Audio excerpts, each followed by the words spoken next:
Hi everyone. Thank you so much for coming. My name is Gyan and I'm based in Bangalore, India.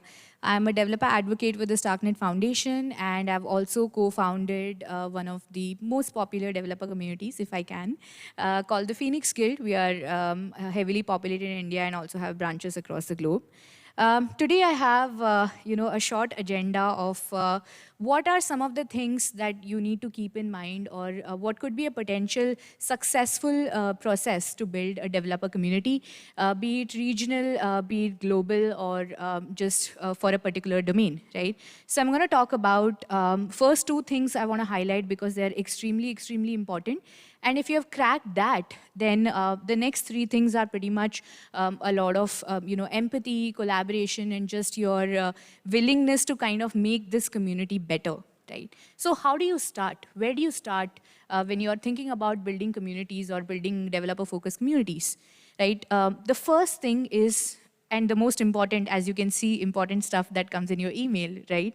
Find your persona, right? Who is your main developer persona? We have different types of developers at different learning stages. We may have freshers who are just out of college, right? They are complete beginners. They have no development or domain experience. In that case, you're offering them knowledge in bridging that gap of getting into development and then being able to get them into the domain that you're building your community for. Your audience could also be people with basic development experience, but may not have domain experience. So for example, Web3 is one of the domains where if you're interested in building a developer community, then you want your audience to already have some basic programming experience, right? It would help them become much better Web3 developers if they already know how, if and loops and all of those things work.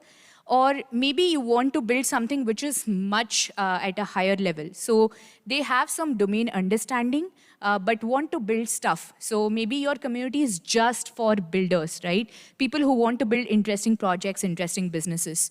Or maybe you have a niche domain, which is just for experts or based on diversity, etc.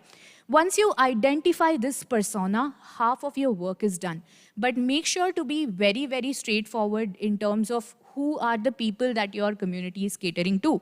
If you want to cater to everyone, it will be a huge problem, right? And it will be a very hard path to build anything viable. The second is that the persona that you have chosen, write down a journey that will work for that persona. How will these people learn from your community? And make sure that the journey includes closing the loop, right? I say this to everyone who is planning to build communities or trying to work on building communities, that you need to figure out what will be the end goal for that developer who comes into the community. Will they get jobs from your community? Will they get support to become entrepreneurs? Will they get funding? What will be their goal, right? This is the second thing that you have to crack, and you have to really sit and crack this, right? Are you offering education? Are you offering entrepreneurship support? Are you offering networking? What is going to be a journey of that developer who enters your community and they exit? By exit, I mean they have found something valuable from your community, and then they are the ones who are going to give back to your community. So for example, I just put up an example of maybe a community that is catering to builders on Ethereum. So their ideal journey would be getting educated about Ethereum, which is what you could potentially offer, or build their portfolio by working on projects within your community. Maybe a research-focused community, right? Or a builder-focused community where you have opportunities for people to build businesses. Or you're a community that is focused on fundraising, supporting entrepreneurs, right? So if a mixture of one and two is what you have to crack first. Everything else that comes after is just a bunch of slides with not much wordings, right? So you need to collaborate, right?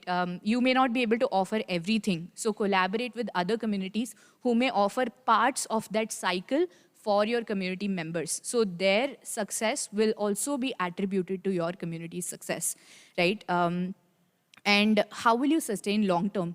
A lot of communities are springing up every day saying that our mission is this, our vision is this.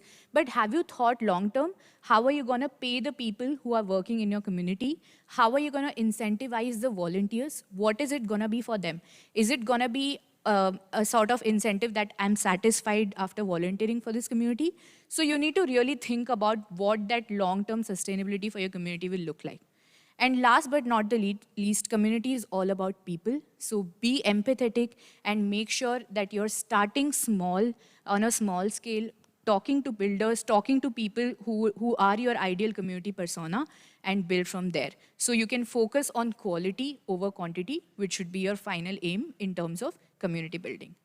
And yeah, that's me, Gyan. And if you have any questions around community building, Web3 community building, or just developer community building, feel free to reach out to me over my email. That's both my Telegram and Twitter at Gyan Lakshmi. And yeah, I'm super excited that you're all here to listen. If you have any questions, happy to take that. Thank you again.